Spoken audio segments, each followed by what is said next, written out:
자, 이제 이어서 요약집 393페이지입니다. 자, 393페이지. 이제 줄여서 법 제목이 집합건물법입니다. 근데 집합건물법 자 실파보세요. 우리 물건법의 조문이 약 180개에서 14문제 나오는데 이 조문이 약 60개네요. 말이 60개지 1항, 2항, 3항 합치면 100개가 넘고 판례까지 약 140개 외워서 한 문제 맞춰요. 여기는 굳이 열심히 하지 않고 그냥 시간 날 때 가끔 들여다봅니다. 이건 약간 운이 필요합니다. 가끔 들여다봐요. 여기를 막 목숨 걸고 볼 게 아니에요. 그 시간에 다른 걸 더 보는 겁니다. 항상 시험은 전략이죠. 시험에 자주 나온 거 몇 개만 합니다. 자, 일동 건물은 세는 단위가 동단인데 물건이 하나죠? 하나인데 하나의 소유권이 있으면 이게 단독 건물이고 물건이 하나인데 소유권이 여러 개가 있네요. 이걸 집합건물이랍니다. 그럼 이게 일물일권지 예외죠. 물건 하나에 권리 하나가 원칙, 물건 하나에 권리 여러 개가 일물일권 예외가 되고 이때 하나하나의 소유권을 구분 소유권이랍니다. 그러니까 주택으로 치면 주택 건물 하나의 소유권이면 단독주택, 아파트처럼 101동에 소유권 여러 개 있죠. 그럼 공동주택이랍니다. 상가 5층짜리 전부 다 내 거면 단독 상가 건물. 5층 중에 1층만 다 팔았어요. 2, 3, 4, 5만 내 거다. 그럼 소유자가 여러 명이죠. 그것을 집합 상가 건물이라고 할 수가 있습니다. 우리는 이쪽을 공부하고 여러 개의 소유권 중에 하나하나의 소유권을 구분 소유권. 아파트라면 101호, 102호, 103호 하나의 소유권을 구분 소유권으로 합니다. 그럼 이제 구분 소유가 성립하려면 첫째, 구조상, 유형상 독립성이 있으면서 두 번째, 소유자의 구분 의사가 있어야 돼요. 예를 들어서 갑이 3층짜리 주택을 지었습니다. 그러면 구조상 독립성이랑 정확하게 칸막이가 있다. 이용상 독립성이랑 예를 들면 1층을 거치지 않고 2층가는 독립된 출입문이 있고 또 1층을 거치지 않고 3층으로 가는 독립된 출입문이 있어요. 그때 이게 인정되는 겁니다. 그럼 자, 이걸 갖췄다는 전제하에 이게 있으면 이게 집합건물로서 공동주택이 되고 이게 없으면 하나의 소유권으로서 단독주택이 되는 겁니다. 그럼 자, 이제 갑이 선택하는 겁니다. 갑이 주택을 지으면 등기부를 만들 때 등기부. 자, 갑이 보입니까? 3층 전부에 1등기를 만들었다 해보세요. 갑은 지금 층마다 소유권을 구분할 의사가 없으니까 이게 단독주택이 됩니다. 반면 갑이 1층에 1등기부, 2층에 2등기부, 3층에 등기부를 각각 하나씩 만들었다. 그럼 갑은 지금 층마다 소유권을 구분할 의사가 보이잖아요. 그럼 소유권이 3개고 이게 하나의 소유권이 구분 소유권 있는 공동주택, 집합건물이 되는 겁니다. 그럼 공동주택은 크게 아파트 연립 다세대가 있죠. 그래서 우리가 아까 아연세대 했죠. 다가구는 없으니까 단독이에요. 여보세요. 아연세대, 다가구는 단독이다. 소유권 하나입니다. 그러니까 보통 우리가 원룸 건물은 4층 소유권이 하나죠. 101호, 102호 소유권이 다르지 않죠. 이게 단독. 근데 오피스텔은 101호, 102호, 103호 등기를 다 따로 하거든요. 그게 집합건물이 되는 겁니다. 그럼 잘 들어보세요. 이처럼 일반적으로는 이게 구분 소유권이 성립하려면 일반적으로 집합건축물 대장에 등록하거나 호마다 구분 등기를 해야 되거든요. 근데 꼭 그런 거 아닙니다. 판례가 몇 년 전에 바뀌었는데 이제 구분 의사는 꼭 시기라든가 방식 제한 없어요. 즉 예를 들어서 처음에 건물 허가 신청하고 건물 착공해서 건물을 완성합니다. 그 사용 승인, 사용 검사가 떨어져요. 그 선대장 후등기가 있는데 예전 판례는 구분 소유가 성립하려면 집합건축물 대장에 등록하거나 이렇게 빨강색처럼 호마다 구분 등기해야만 인정했거든요. 근데 그런 시기까지 올 필요 없고 그런 방식 필요 없다가 변경된 판례입니다. 따라서 이제는 건축 허가 신청할 때 앞으로 지어지는 건물을 구분 건물을 하겠다는 의사가 객관적으로 표시되면 이때 구분행위 인정할 수 있고 구분의사. 허가 신청한 그대로 건물이 완성이 되면 이때 이미 구분 소유권 인정할 수 있습니다. 꼭 여기까지 올 필요 없어요. 그래서 이제 등기 없이도 구분 소유권 성립할 수 있고 여기까지 안 오더라도 구분행위 인정할 수 있다. 그럼 여러분 중개사법에서 중개사법 언제부터 중개사무소 들 수 있죠? 여기죠. 건축물대장에 기재되기 전이라도 사용승인 사용검사 받으면 이때부터 중개사무소 들 수 있다. 그러니까 무허가는 받아야 돼요. 근데 미대장, 미등기 가능하답니다. 이 절차로 다 써먹는 겁니다. 자, 그래서 아무튼 결론. 등기 없이도 구분소유권 성립할 수 있답니다. 그래서 우리가 예전에 등기 없이 외웠거든요. 신축, 법정, 용의무권 기간 만료, 저당권 피담은 채권 소멸, 혼동, 나가리가 무효취소 해제 계약이 깨졌다. 그 다음에 이게 이제 집합 건물이죠. 현재 복도 계단 엘리베이터. 이게 방금 본 구분 소유권, 지역권 이전, 분묘기지권이죠. 그래서 우리가 외웠습니다. 자, 신법을 지켜야 되죠. 신법을 기피하면 국가한테 혼나고 어떻게 혼나요? 구속되지 외웠죠. 그래서 노래를 했잖아요. 신법 기피 혼나고 구속되지. 다시 신법 기피 혼나고 구속되지 외웠습니다. 그중에 여기 빨강색 기피 혼나가 말소 등기 없이 외웠어요. 그중에 이거 두 가지가 지금 할 집합건물법입니다. 아까 구분소유권 등기 없이 좀 이따 공용부분 지분 취득 등기 없이 나와요. 그래서 이거 시험에 아주 잘 나옵니다. 아니 해마다 나온다 그랬죠? 이거 두 개도 아주 잘 나오고 있습니다. 자, 그럼 집합건물은 건물과 대지가 있는데 건물의 전유 부분과 공용이 있습니다. 아파트라면 현관문 닫고 들으면 다 내 것. 현관문 열자마자 복도부터 함께 사용하죠. 그러면 공용이 법정 공용 부분과 구조상 이게 구조상 공용 부분이에요. 계약상 공용 부분이 있는데 법정은 누가 봐도 공용이고 복도 계단 엘리베이터는 누가 봐도 공용이죠. 근데 계약상은 원래 전유가 될 수 있는데 아파트라면 아파트 주민들이 약속으로서 공용으로 만든 겁니다. 아파트 관리 사무실이나 뭐 노인정 이런 것들입니다. 이제 등기부가 표제부 갖고 읽어 있잖아요. 그럼 전유 부분은 셋 다 있죠. 1001호, 1002호, 103호 다 있잖아요. 근데 법정 공용 부분은 복도 계단 엘리베이터를 등기합니까? 이게 없습니다. 근데 계약상은 표제부가 있고 없어요. 그러니까 법정 공용 부분은 누가 봐도 공용이니까 공용이라는 취지를 등기할 필요 없고 등기할 수 없습니다.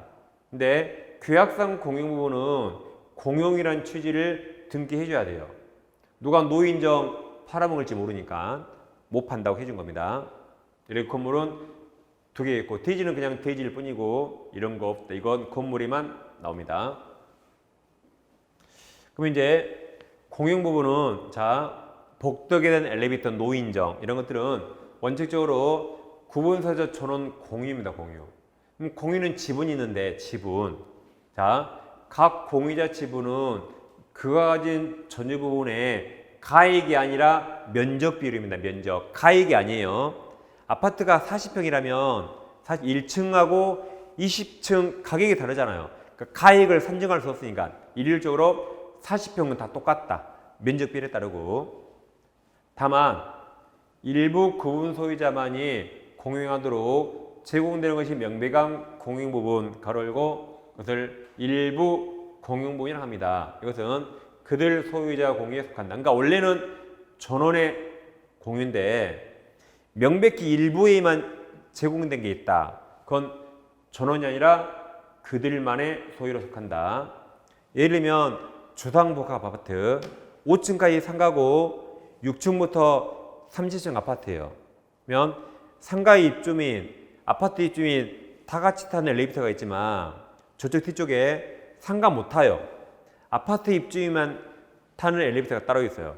그게 아파트 입주민의 일부 공용입니다. 상가를 못 타니까.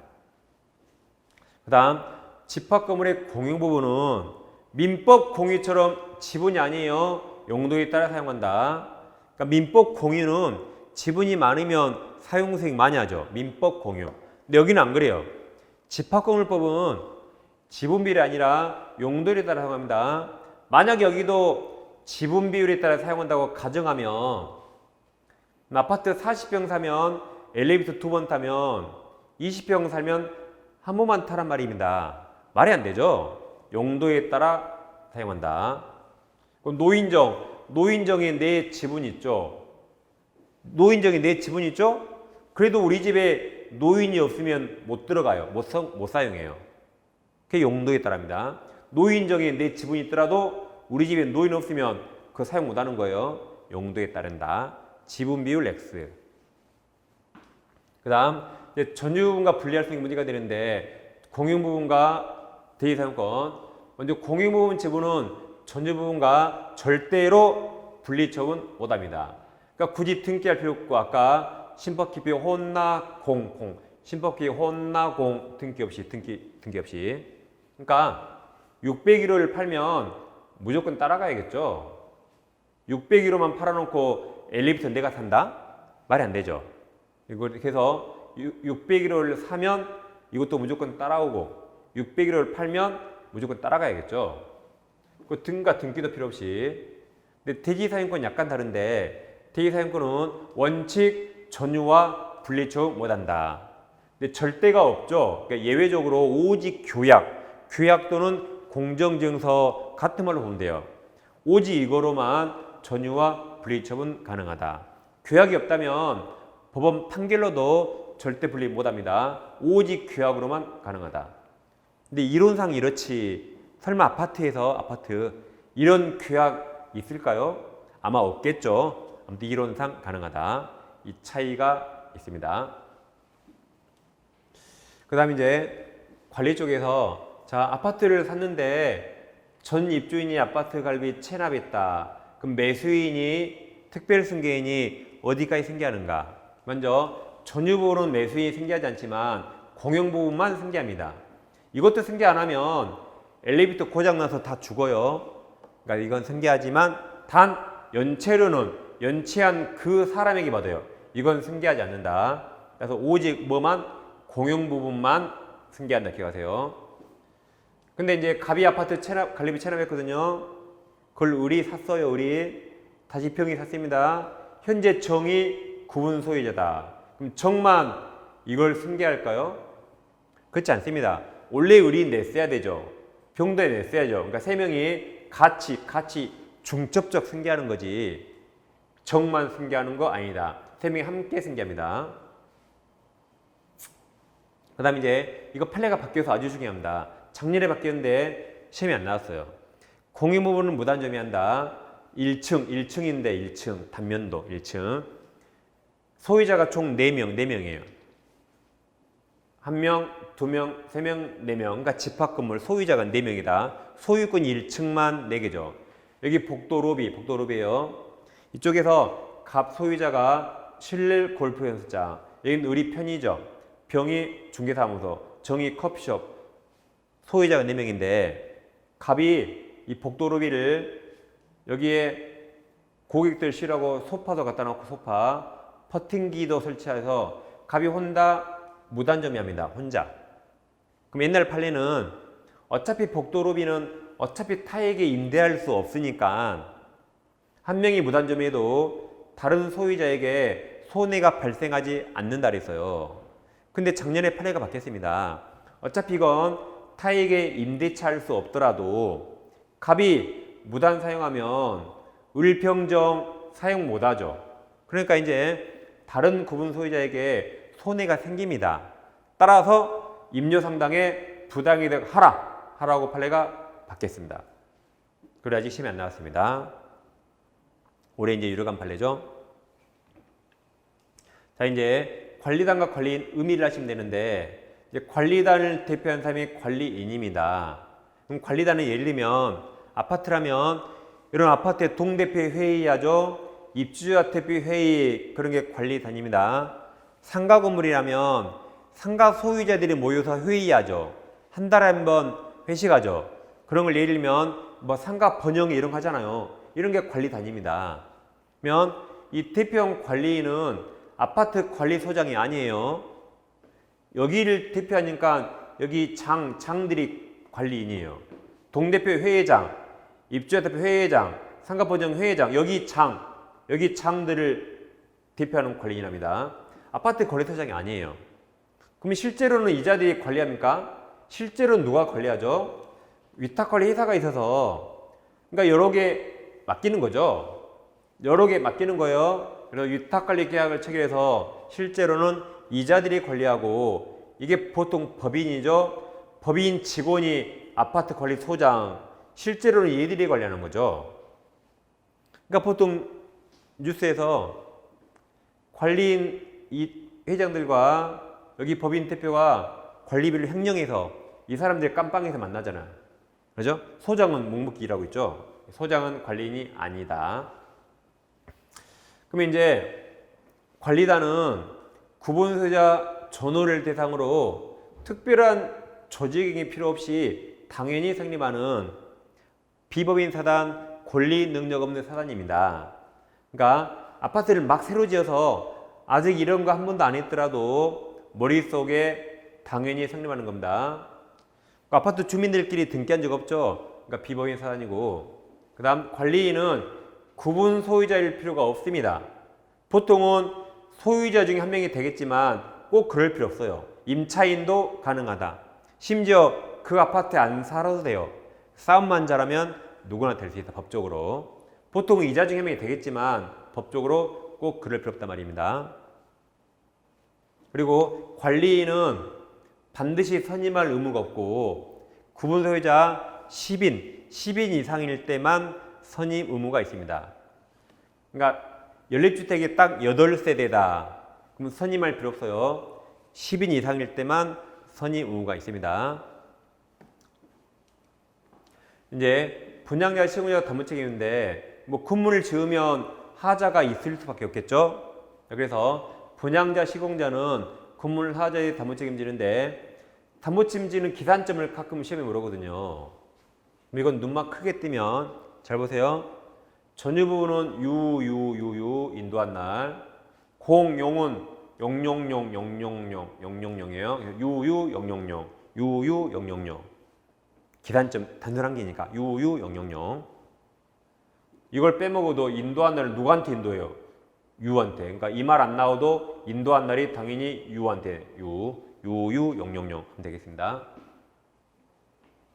이 정도로 그냥 보시면 되겠고, 이제 재건축도 가끔 지문이 한번 뜨는데, 자, 재건축 결의는 일단 주택법과 달라요. 주택법과 다릅니다. 우린 집합건물법입니다. 여기는 구분 소유자 의결 5분의 4 이상. 주택법에 달라요. 서면 결의 가능하다. 그 다음 그 최초로 결의고 그 결의 내용을 변경할 수 있죠. 이거 우리 법이었거든요. 여기는 법이 없으니까 대법원이 똑같이 판시합니다. 그러니까 이건 법조문이 있는 것이고 여긴 법이 없으니까 대법원이 똑같이 판시합니다. 같다고 기억하면 되겠습니다. 자, 그런데 이제 재건축 결의가 5분의 4 통과했어요. 근데 끝까지 반대하는 사람이 있거든요. 이제 최후 통첩. 이때는 반드시 서면으로 촉구해야 돼요. 우리 책 처음부터 끝까지 여기 딱 하나만 서면으로 해야 된다. 그래서 여기를 제외하고 뭐뭇은 서면으로 해야 한다. 무조건 틀렸다 했죠. 그죠? 분료식. 여기 딱 하나만 집합건물법 재건축에서 여기 딱 하나만 서면으로 해야 됩니다. 근데 서면으로 물어봤는데 답이 없네요. 이게 원래 답이 없다. 그럼 민법상 모든 채권은 물어봤는데 답이 없으면 그대로 있겠다. 재건축에 참가하지 않겠다로 봅니다. 여기까지 집합건물 마칩니다. 그냥 이건 가볍게 보시라 했어요. 그 다음에 이제 가등기 담보법 가겠습니다. 책을 뒤로 가시면 399페이지 줄여서 가등기 담보법, 줄여서 가등기 담보법이랍니다. 더 줄이면 제가 가담법이라는데 여기는 엄청 어렵거든요. 근데 양이 아주 적어요. 여기는 반드시 한 문제 맞춰야 됩니다. 어렵지만 양이 아주 적어서 간단히 외우면 한 문제 맞출 수 있어요. 자, 그러면 항상 특별법은 적용법이, 자, 우리에게 x가 있는데 우리 7억짜리거든요. 값으로부터 3억을 빌립니다. 근데 값이 사채업자예요. 값이야, 너 3억 못 갚으면 어떻게 할래? 너 그걸로 대신 갚어? 라고 대물로 이제 예약을 하고 사채업자 앞으로 X부동산에 가등기를 딱 해둡니다. 보통 사채업자는 본등기 서류까지 보통 다 받아둡니다. 또 도가 넘은 사람은 아예 소유권 이전을 딱 받아놔요. 소유권을 아예 양도 받아놨죠. 그럼 자, 이 가등기는 청구권 보존이 아니라 부동산에 보통 저당권 대신 써먹는 담보를 위한 가등기라 이걸 가등기 담보 또는 거꾸로 담보 가등기 똑같은 말입니다. 여기는 병합으로 소유권을 양도받았지만 실질은 저당권 대신 채권 담보를 위해서 양도받은 양도담보랍니다. 그러면 담보가 있으면 저당권하고 똑같다 생각하세요. 담보물권이니까. 그래서 똑같이 경매청구권이 있다. 부정성, 소반성, 물상대성, 불감성 다 있다. 똑같다 생각하면 돼요. 똑같다. 그럼 자, 여기서 채권자는 채무자가 돈을 안 갚기를 바라죠. 안 갚아야 7억짜리 딱 먹어버리니까. 그럼 채무자가 돈을 못 갚아서 채권자가 7억짜리 소유권 취득하면 채무자가 엄청난 손해니까, 자, 채무자가 채무를 변제하지 못할 때 채권자는 약속대로 7억짜리 소유권을 취득할 수 있지만 반드시 차액을 채무자에게 돌려줘야 돼요. 그래야만 소유권을 취득합니다. 그것을 청산한다. 차익을 반드시 채무자에게 돌려준다를 청산한다, 정산한다. 그걸 해야만 소유권 취득하는 겁니다. 그 청산 절차를 정하는 게 이 가등기 담보법입니다. 채무자를 보호하기 위해서. 그럼 이 가등기 담보법은 오직 소비대차 채권만 적용돼요. 이건 누구를 보호한다고요? 채무자. 그럼 채무자가 뭐 하는 사람이에요? 돈 빌린 사람. 그래서 돈 빌렸을 때만 적용돼요. 같은 말이 대여금 채권에만. 다시 이 법은 누구를 보호한다? 채무자를 보호하니까 채무자가 뭐 하는 사람이에요? 돈 빌린 사람. 그래서 이건 오직 이 법은 소비대차 채권에만 적용됩니다. 같은 말이 대여금 채권에만 적용돼요. 따라서 매매대금 채권을 담보하기 위해서 가등기하면 이 법 적용되지 않고 공사대금 채권을 담보하기 위해서 가등기도 이 법 적용되지 않아요. 이 법은 누구? 채무자, 그러니까 소비대차만 적용된다. 가등기 주된 목적이 매매대금 채권 확보에 있다. 그래서 적용되지 않는다. 소비대차 채권. 다음 대물문제 예약을 해야 돼요. 그리고 채무자를 보호하려면 피담보 채권액보다 목적물 가액이 초과해야 보호할 필요가 있고, 마지막 채권자 앞으로 등기 등록이 가능해야 되다.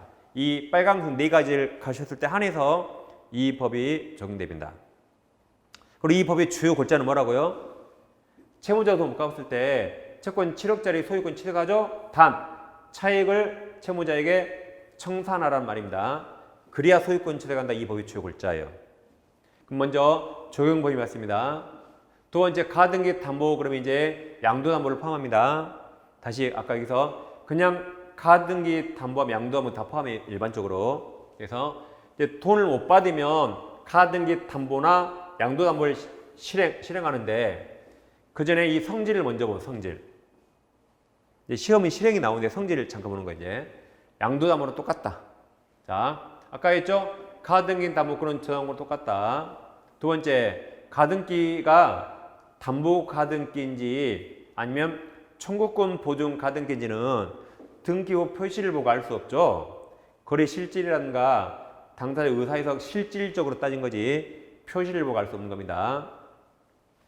다음 3번 다시 보세요. 아까 앞으로. 아까 이건 뭐하고 똑같다? 저당권. 그럼 보세요. 저당권을 설정하면 이 부동산 누가 사용하죠? 은행이 사용합니까? 채무자가 사용합니까?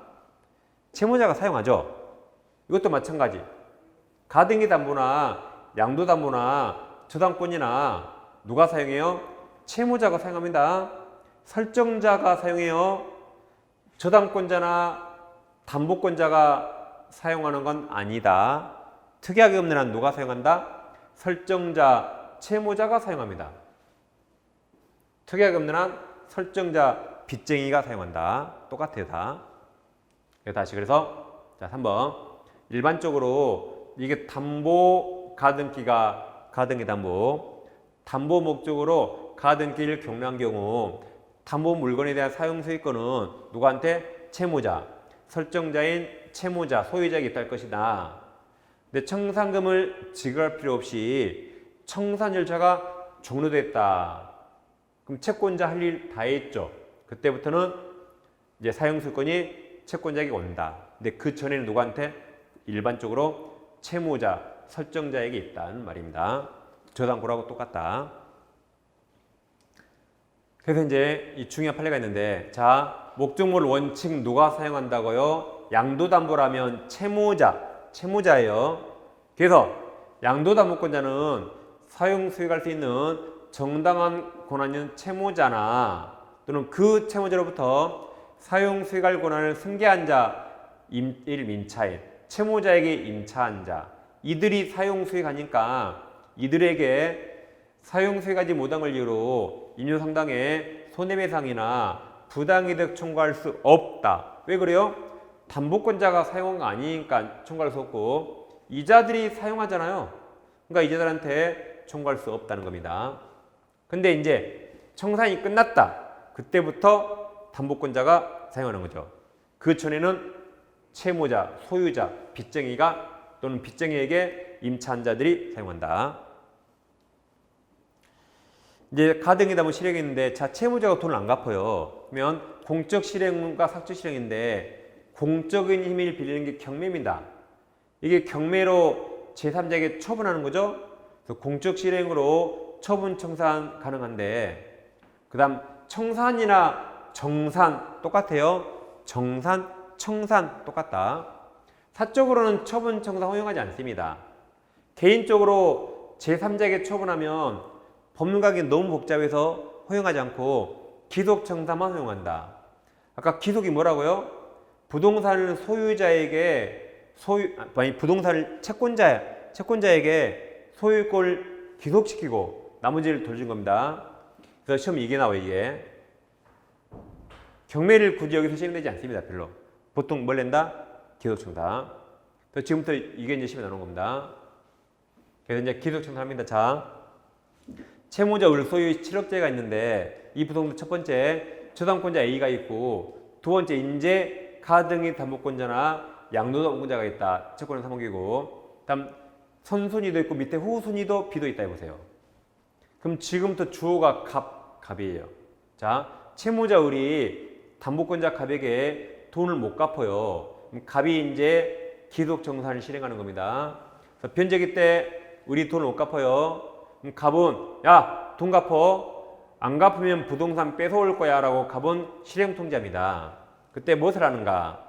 부동산 평가가 7억에서 갑이 주어라 갑 채권을 피담은 채권, 그리고 갑보다 선순위 권리자가 있다면 선순위 채권액을, 잘 보세요, 선순위 채권액을 피담은 채권에 포함시켜요. 그럼 합이 5억이죠. 이걸 빼면 청산금 2억이 납니다. 그리고 누구에게 통지하는가? 이 채무자 등과 밑에 후순위 권리자에게 통지합니다. 그리고 다시 돈 갚을 기간 2개월을 보장합니다. 채무자는 이때 돈 갚으면 말소하니까 소유권 안 뺏기겠죠. 근데 채무자가 이때도 돈을 못 갚네요. 그럼 채권자는 청산금을 지급하고 채무자 을은 소유권 이전 등기 또는 본등기 해주고 목적물로 넘겨주는 거죠. 이 두 개가 동시행입니다. 돈 주고 소유권 넘기기 동시행. 그럼 자, 갑은 목적물을 평가하는데 이걸 낮게 평가하면 평가할수록 갑이 줄 돈이 줄어들어서 이걸 낮게 평가하면 청산금이 원래는 2억인데 1억으로 줄어듭니다. 그래도 돈 갚아 있으니까 실행통지 유효하고 청산기간 진행합니다. 왜냐하면 이렇게 낮게 평가해도 채무자에게 아무런 손해가 없어요. 이날 낮게 평가해도 을은 돈 갚으면 되거든요. 설령 돈 못 갚아도 이때는 동시행이라 이때는 정당한 객관적 청산금 줘야 돼요. 안 주면 소유권 안 넘기니까. 을에게 손해가 없어요. 그래서 채권자가 객관적이게 미달하게 주관적으로 평가해도 실행통지 효력은 있고 청산기간 진행합니다. 단 주관적 평가하면 이 B에게 손해가 있어요.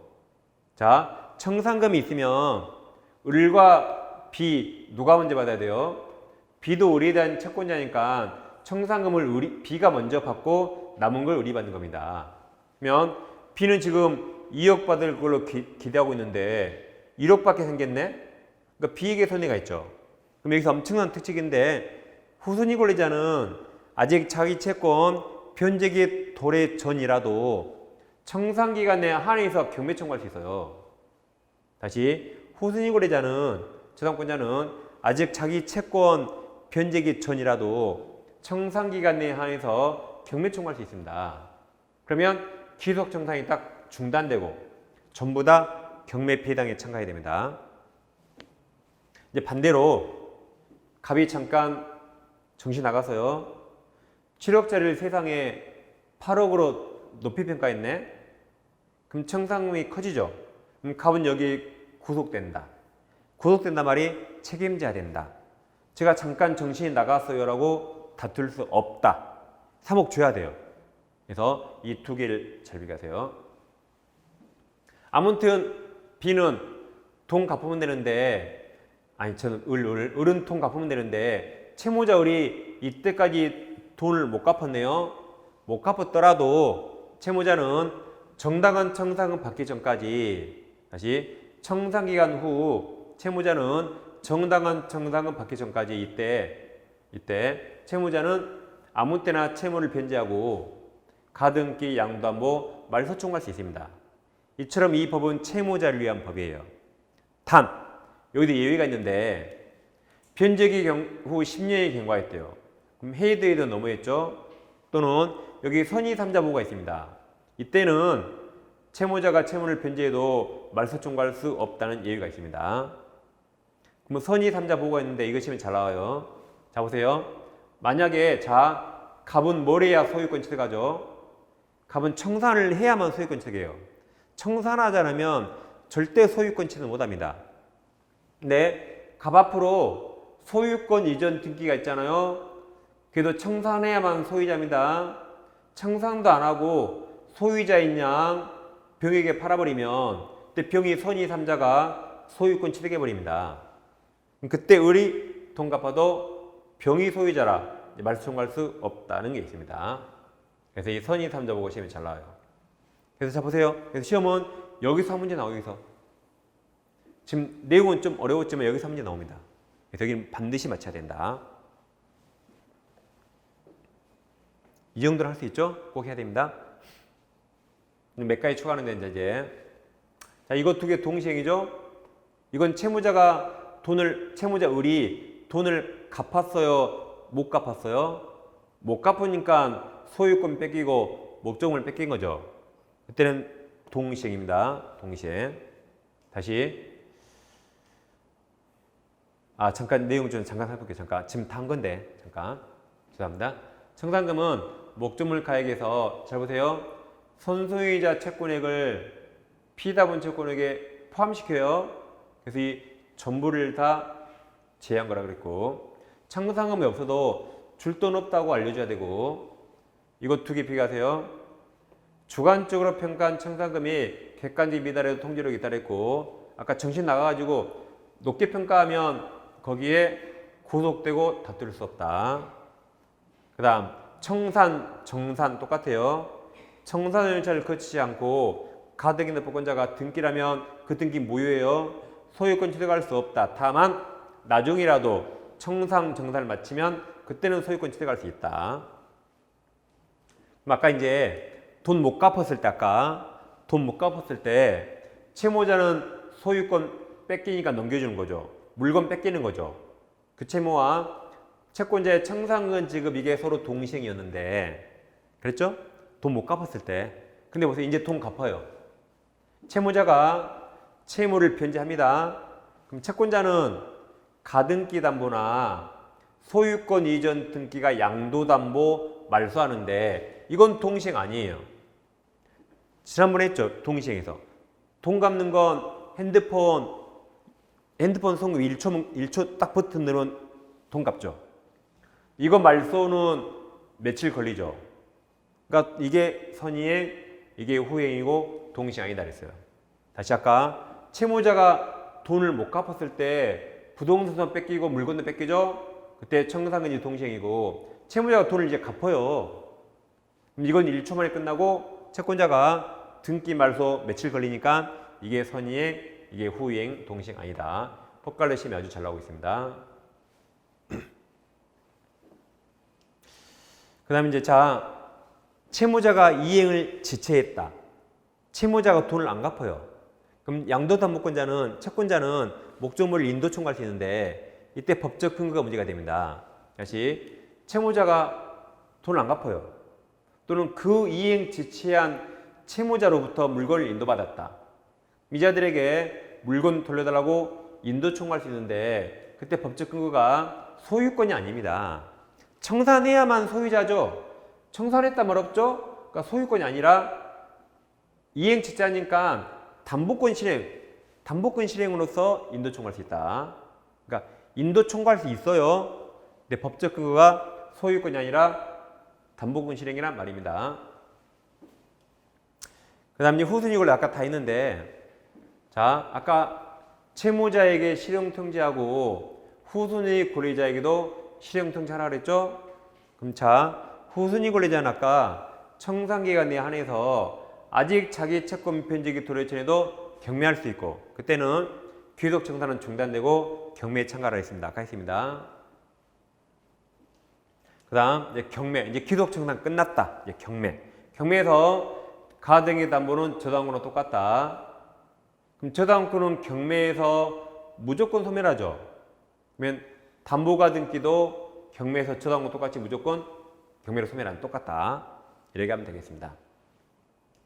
그래서 가등기 담보법은 양이 적어서 무조건 맞춥니다. 꼭 이해 안 돼도 꼭 외우셔야 돼요. 이제 마지막 법으로 갑니다.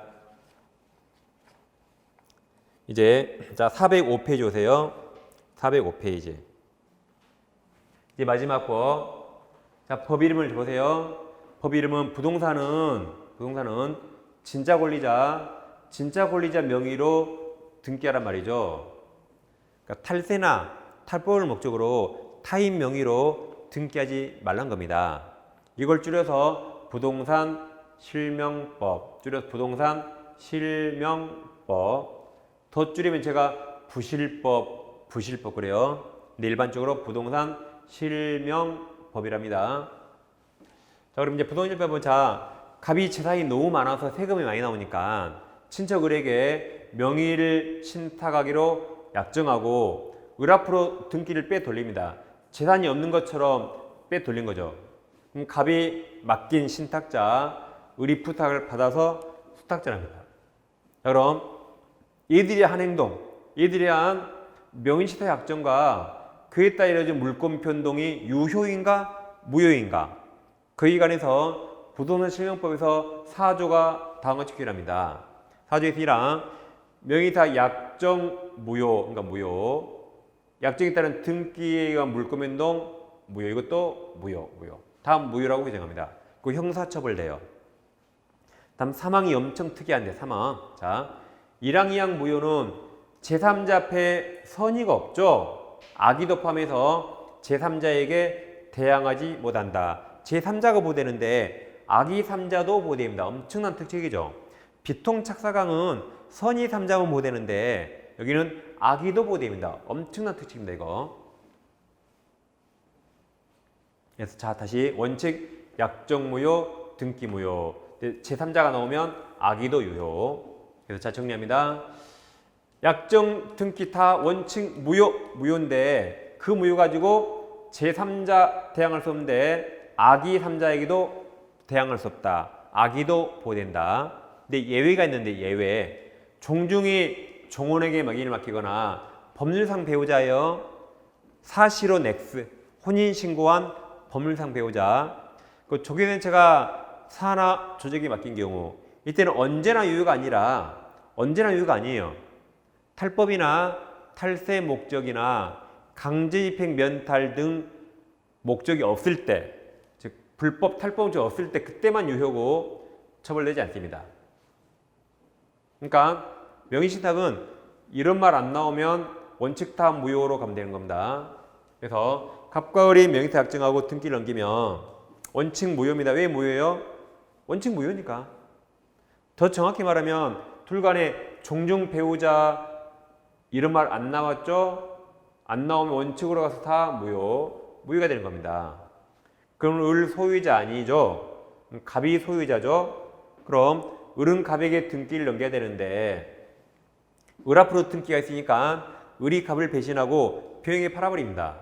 그 등기하면 병은 악의여도 소유권 취득한다. 왜 취득해요? 원래 아까 그 사조 사망 특칙. 일항이항 무효 가지고 제3자에게 대항하지 못한다. 악의까지 포함해서 악의도 소유권 취득해버립니다.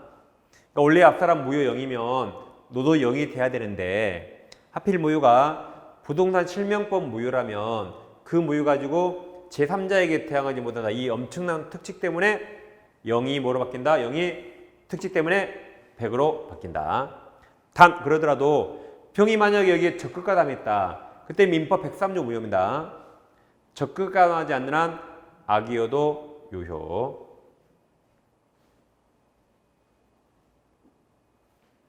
가장 큰 주요글자고.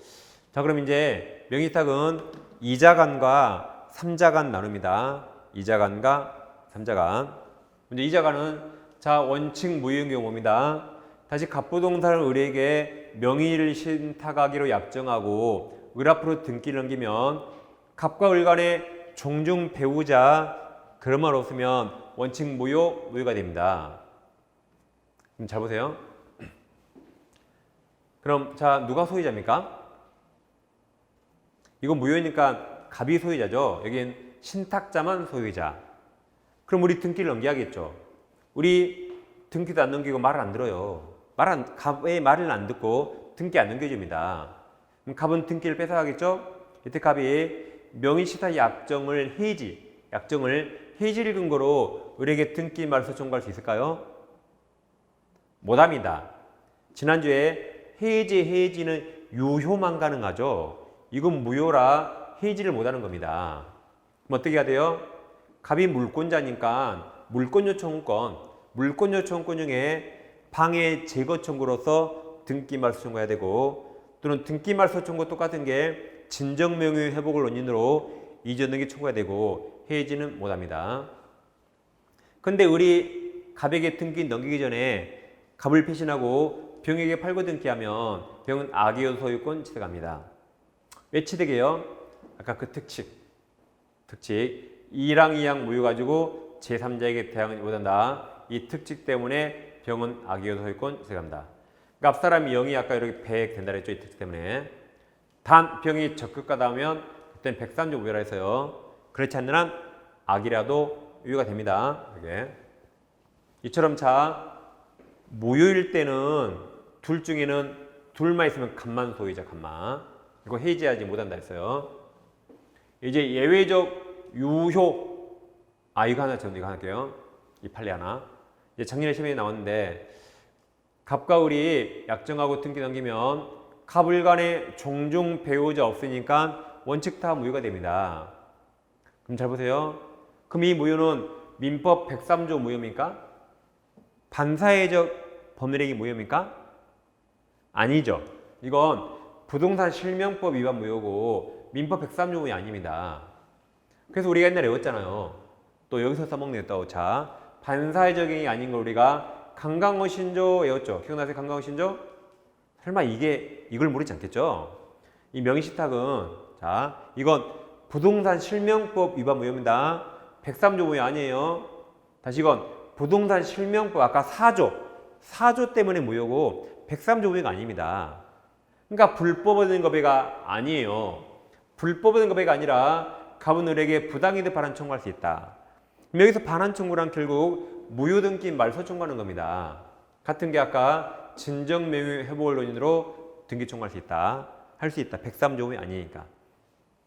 근데 우리 갑을 배신하고 병에게 팔고 등기하면 병은 아까 악이어도 소유권 취득한다 그랬죠. 그럼 자 지금부터 이제 자 우리 대법원은 병이 소유권 취득하잖아요. 그럼 자 신탁자의 수탁자에 대한 물권적 청구권이 존재 자체가 인정되지 않는다 판시합니다.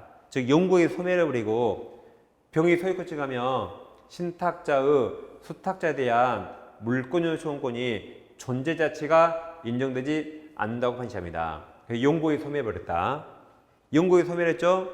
따라서 어떤 사유로 소유권이 수탁자에게 돌아왔네요. 그래도 영구의 소멸했죠. 따라서 여전히 물청 인정되지 않는다. 이게 대법원 판례입니다. 그러니까 감 너 이거 하지 말란 거죠. 했다가 우리 너를 배신하고 팔아버리면 소유권 찾아올 길이 없단 말입니다. 하지 말란 거죠. 하지 마라. 그 판례까지 꼭 기억하세요. 자 이제 그래서 자 판례 원문을 보는 겁니다. 양자간 이자간 양자간 등기 명의탁에서 명의소유자 을이 신탁 부동산을 처분하여 제3취득자가 제3자 병이 유효하게 소유권 취득하고 이로써 명의 신탁자 갑이 신탁 부동산 소유권을 상실하였다면 자 신탁자의 소유권에 대한 물권 청구는 여기 더 이상 그 존재 자체가 인정되지 않는다. 즉 이렇게 영구히 소멸했다. 그래서 그 후 명의 수탁자 을이 우연히 신탁 부동 소유권을 다시 취득하겠다 하더라도 소유권이 우연히 이렇게 돌았더라도 여전히 물청 존재 자체가 인정되지 않기 때문에 여전히 말소 청구할 수 없다는 말입니다. 그래서 갑에게 이제 명의탁을 하지 말란 거죠. 자 이제 이자간에서 유효 예외적 유효인 경우 갑과 을이 명의탁하고 을에게 등기를 넘기면 이게 유효래요. 어떨 때 유효입니까? 종중이 맡겼거나 뭐 법률상 배우자거나 뭐 그런 경우. 그럼 자 누가 소유자예요? 갑이 소유자죠. 그럼 을도 소유자네? 그러죠. 그래서 자 그러니까 판례가 유효일 때 이제 둘 다 소유자네요. 그래서 판례가 나눕니다. 자 잘 보세요. 유효일 때만 대내적 소유자와 대외적 소유자 판례가 나눕니다. 아까 무효일 때는 신탁자만 소유자인데 유효일 때 이걸 나눠요. 유효일 때 이걸 무효 가서 써먹으면 절대 안 됩니다. 유효일 때만 나눕니다. 그럼 둘간에는 신탁자 갑만 소유자예요. 둘간에는 누구만? 갑만 소유자. 내 을등기가 유효니까 제3자에게는 수탁자 을만 소유자. 두 개를 정확히 나눕니다. 그럼 지금은 누가 소유자예요? 지금은 갑만 소유자죠. 갑만 소유자니까 갑이야 나에게 등기 넘겨 그러면 을은 등기를 넘겨줘야 돼요. 그런데 우리 등기를 안 넘겨주고 말 안 듣네요. 그럼 갑은 뺏어올 수 있어요. 둘이는 갑만 소유자니까 이때는 이제 유효니까 명의시타 약정을 해지를 근거로 등기 말소 청구할 수 있습니다. 아까는 무효라 못했거든요. 이제는 유효라 할 수 있다. 무효랑 헷갈리면 안 됩니다. 유효니까 해지할 수 있다요. 이번에 이제 우리 이제 병에게 팔고 등기하면 병은 악이어도 소유권 취득하죠. 왜 취득하죠? 병은 악이도 소유권 취득하죠. 왜 취득해요? 을이 소유자니까. 병에게 누가 소유자죠? 갑이 아니라 을이죠. 그럼 소유자에게 넘겨받았으니까 악이도 취득하는 겁니다. 아까 사조 사망 이 특칙 필요 없어요. 이 특칙은 무효일 때 써먹는 겁니다. 무효일 때. 이거 필요 없다. 이건 유효니까 이 특칙이 필요 없어요. 병에게 을이 소유자죠. 그럼 수학으로 100이니까 100을 넘겨받으면 100으로 당연히 취득하고 이 특칙 필요 없습니다. 그 다음 정의 을등기를 위조해서 정 앞으로 무효 등기가 있다. 말 써야겠죠. 그럼 정에게 을만 소유자니까 을만 말소 청구나 진정 명의 회복을 청구할 수 있고, 갑은 소유자이죠. 갑은 직접 못합니다. 갑은 을을 대위해서만 말소 청구할 수 있다. 다음 이 부동산을 무가 불법점이면 쫓아내야겠죠. 쫓아낸다가 물권적 반환 청구예요. 그럼 누구만? 을만. 무에게 을만 소유자라 을만 물권적 반환 청구할 수 있고, 갑은 직접 못합니다. 갑은 을을 대위해서만 가능하다. 왜 그래요? 갑은 소유자 아니니까. 결론, 갑, 을끼리는 누구만 소유자? 갑만 소유자. 네, 병정무 제3자에게는 수탁자 을만 소유자. 이걸 끝까지 유지하면 됩니다. 지금까지 2자가 있는데 이제 3자간.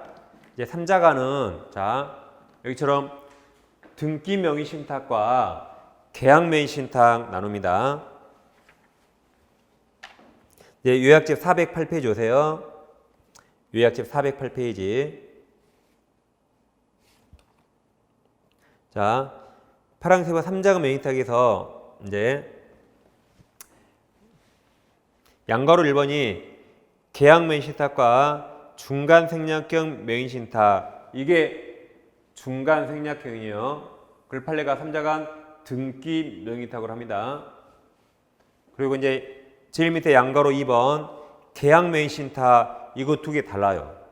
그래서 저는 여기부터 봅니다. 자, 그럼 이거 보세요. 여기는 수탁자에게 등기만 맡긴 겁니다. 수탁자에게 뭐만 맡겨요? 등기만. 모든 걸 신탁자가 다 하고 수탁자에게는 등기만 맡긴 겁니다. 예를 들어서 갑이 을을 만나서 나 부동산 사면 네 앞으로 등기하자고 약정해둬요. 갑이 신탁자, 을이 수탁자. 그리고 갑이 부동산을 사러 다니다가 병을 만나서 병부동산을 사는 겁니다. 갑이 부탁하죠.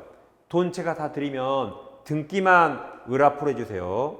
그러니까 모든 걸 신탁자 갑이 다 했고 등기만 을에게 왔죠. 이걸 등기명의 신탁. 자, 그럼 둘 간의 종중 배우자 그런 건 없으니까 무효가 됩니다. 그럼 을 등기 무효죠. 그럼 누가 소유자입니까? 갑 아니에요. 갑 등기 안 했죠. 누가 소유자요? 병이 소유자죠. 병이 소유자죠.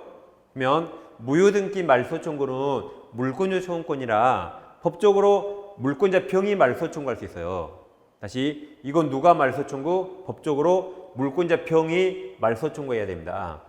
근데 현실적으로는 병이 말소할 필요 없습니다. 병은 돈 다 받았는데 등기가 누구한테 있든 병하고 상관없거든요. 현실적으로는 갑이 말소합니다. 돈은 내가 줬는데 등기는 을 앞으로 있고 을이 등기를 나에게 안 넘겨줘요. 그래서 현실적으로 갑이 말소합니다. 그러면 갑이 을에게 직접, 이거 유효니까, 자, 갑이 을에게 직접 등기 청구할 수 있는가? 직접 못합니다. 등기 안에서 아직 물권자 아니니까. 그리고 을은 무효니까 얻은 이득이 없어요. 이득이 없어요. 이득이 없으니까 부당이득 반환을 이유로 청구할 수 없어요. 이득이 없으니까. 그럼 어떻게 한다? 이게 유효니까 아까 병이 말소한다 그랬죠? 그래서 을이 병을 대위해서 말소하는 겁니다. 물권자를 대위해서 말소 청구할 수 있고 직접은 어떻게든 못한다. 근데 을이 말소되기 전에 정에게 팔고 등기하면 정은 악의도 소유권 취득하죠. 왜 그래요? 수탁자 무효이더라도 아까 특칙, 그 무효 가지고 제3자에게 대항을 썼거든요. 이게 엄청난 특칙 때문에 0이 100으로 바뀐다.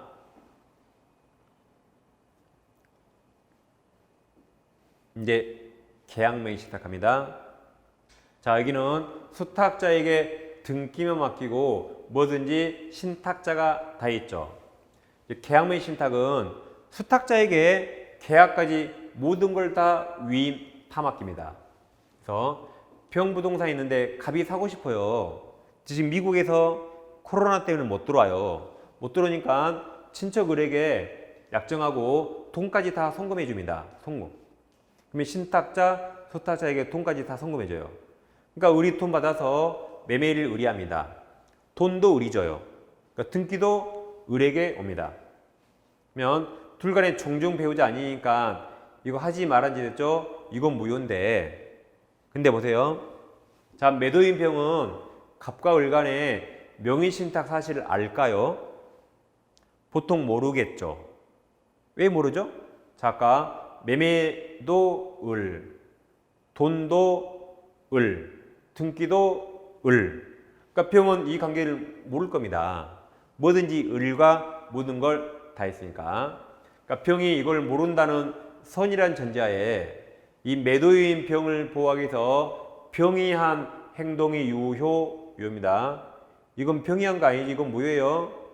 병이 한 행동이 유효. 그래서 우리 유효하게 소유권 취득합니다. 우리 소유자죠. 따라서 이제는 병도 등기만 청구할 수 없고 갑도 부당이득으로 부동산 자체를 청구할 수 없어요. 우리 소유자니까. 우리 소유자죠. 대신 세상에 공짜가 없어요. 을은 자기 돈으로 취득했어요.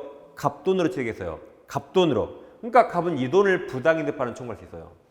그러니까 소유자는 을이지만 누구 돈으로 취득했어요? 갑돈. 그럼 세상에 공짜가 없으니까 갑은 내가 준 돈을 반환 청구할 수 있고 부동산은 반환 청구할 수 없다. 그럼 갑은 청구할 수 있죠. 그럼 이 돈 받기 위해서 갑이 유치권 행사할 수 있나요? 갑이 이거 받기 위해서 유치권 행사할 수 있어요? 없습니다. 그래서 또 외웠어요. 보건복지 매신 기억납니까? 이제 기억나면 안 돼요. 아까 제가 물어봤을 때 기억났어야지. 이게 명의신탁 X. 그리고 매매대금 X. 그래서 청구할 수 있지만 유치권 X. 못합니다. 그래서 이제 우리 소유자니까 우리 정에게 팔 수 있잖아요. 팔고 등기하면 정은 악이어도 소유권 취득합니다. 왜 취득하죠? 우리 소유자니까 소유자에게 넘겨받으면 뭘 알았든 몰랐든 무조건 취득하는 거죠. 이 특칙이 필요 없어요. 이 특칙은 무효일 때만 써먹으니까 이 특칙이 필요 없이 우리 유효라 100이라 100은 100으로 악이어도 당연히 취득하는 거지. 이 특칙 필요 없다. 근데 이번에는 매도인 병이 악이라 해보세요. 병도 둘 간의 관계를 다 알고 있다. 그럼 병도 보호할 필요 없죠. 그럼 병이 한 매매도 무효, 등기도 무효가 됩니다. 병 보호할 필요 없으니까. 그래서 이 수탁자 등기가 유효인가 무효인가는 매도인 상태에 달려 있어요.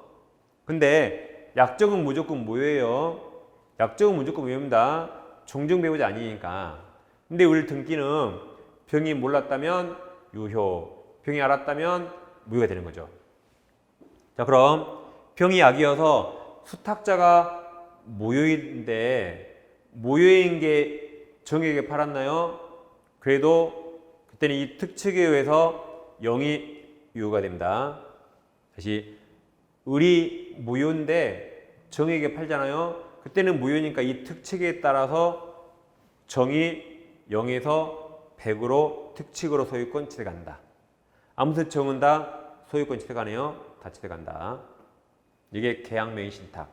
그러니까 아까 등기명의신탁은 신탁자가 다 했고 수탁자에게 등기만 맡긴 건데 여기 계약명의신탁은 계약이랑 뭐든지 수탁자에게 다 맡겼다는 겁니다. 누가 계약했는가? 그럼 자, 등기명의신탁은 신탁자가 다 했어요. 수탁자에게 등기만 맡겼다. 근데 계약명의신탁은 수탁자가 뭐든지 다 했다. 계약까지 다 맡겼다. 그럼 잘 보세요. 자, 대부분 시험은 항상 매도인이 병, 신탁자가 갑, 수탁자가 을, 여기도 병, 갑, 을 항상 시험이 이렇게 냅니다. 시험은. 근데 가끔 이상한 출제위원이 갑을병, 이렇게 갑을병을 바꿔요. 갑을병을. 이거 바꿉니다, 이거. 그러더라도 정은 무조건 유효죠. 제3자. 여기도 갑을병 어떻게 바꾸든 정은 무조건 제3자 유효예요. 그리고 이 왼쪽 그림, 오른쪽 그림 구별 못해도 양쪽 다 정은 무조건 유효, 정은 무조건 유효입니다.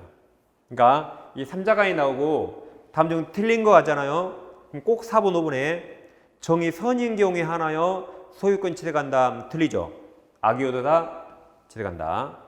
옳은 거 그러면 정이 악이어도 소유권 취득한다. 맞죠?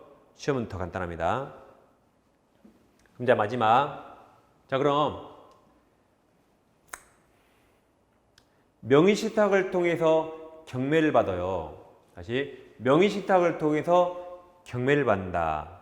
그러면 여기 왼쪽하고 똑같을까요? 오른쪽하고 똑같을까요? 명의신탁을 통해서 부동산을 경매한다. 왼쪽하고 똑같을까요? 오른쪽하고 똑같을까요? 그럼 자, 매매를 경매로 바꿔볼게요. 매매를 경매로 바꿉니다. 자, 갑이 경매받았는데 법원이 을 앞으로 등기해줍니까? 그런 법은 없죠. 여기처럼 갑이 준 돈으로 을이 경매받으니까 법원이 을 앞으로 등기해주겠죠. 그러니까 여기하고 똑같아요. 여기가 똑같아요. 다시 갑이 준 돈으로 을 명의로 경매받으니까 법원이 을 앞으로 등기해주겠죠. 여기가 똑같습니다. 이거 다 똑같아요. 여기 다 똑같다. 다 똑같아. 여기까지. 근데 차이점이 딱 하나. 그걸 주의하셔야 돼요. 자, 계약매매 신탁은 병이 악이면 수탁자 무효잖아요. 근데 경매는 병이 악이어도 수탁자 유효입니다. 왜냐하면 경매가 나오면 병이 경매 절차에 관여할 수 있나요? 할 수 없죠. 그리고 경매 절차 안정성을 위해서 경매했는데 그걸 무효라면 누가 경매받습니까? 그래서 악이어도 경매는 유효. 이거 하나만 다르고 나머지는 다 똑같다 하면 됩니다. 아까 매매라면 병이 매매에 관여하니까 알았다면 무효됩니다. 근데 경매는 병이 이걸 알았더라도 병이 경매 절차에 관여할 수 없잖아요. 그러죠? 그러니까 경매는 악이어도 유효. 그것 빼고 나머지 다 똑같다. 이쪽으로 경매 이쪽으로 보면 됩니다. 다 똑같아요. 자, 여기까지 해서 이제 우리 책은 410페이지에 오시면 410페이지 상단의 양가로 3번 중간 생략형 이렇게 해서요. 그 제일 밑에 파란색 3번 사고명의 신탁은 이건 공동소유에서 이미 공부했습니다. 공유에서 이미 했어요.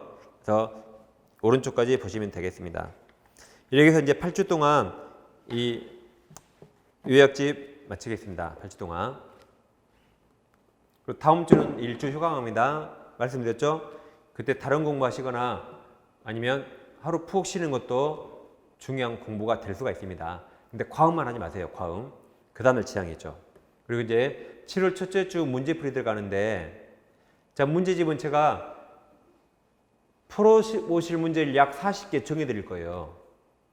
그걸 프린트를 받아가지고 그러니까 자료를 제가 띄웁니다. 그래서 그걸 미리 40문제 풀어오는 겁니다. 그러니까 너무 양이 많아서 다 풀지 마시고 제가 꼭 풀어야 할 문제를 찍어드려요. 약 30, 40개. 이것을 매주 미리 풀어오시고 수업 들으시면 복습이 되는 겁니다. 그래서 일단 이렇게 요약집 과정을 마치겠습니다. 이제 문제 풀이 때 다시 새롭게 시작하겠습니다. 자, 감사합니다.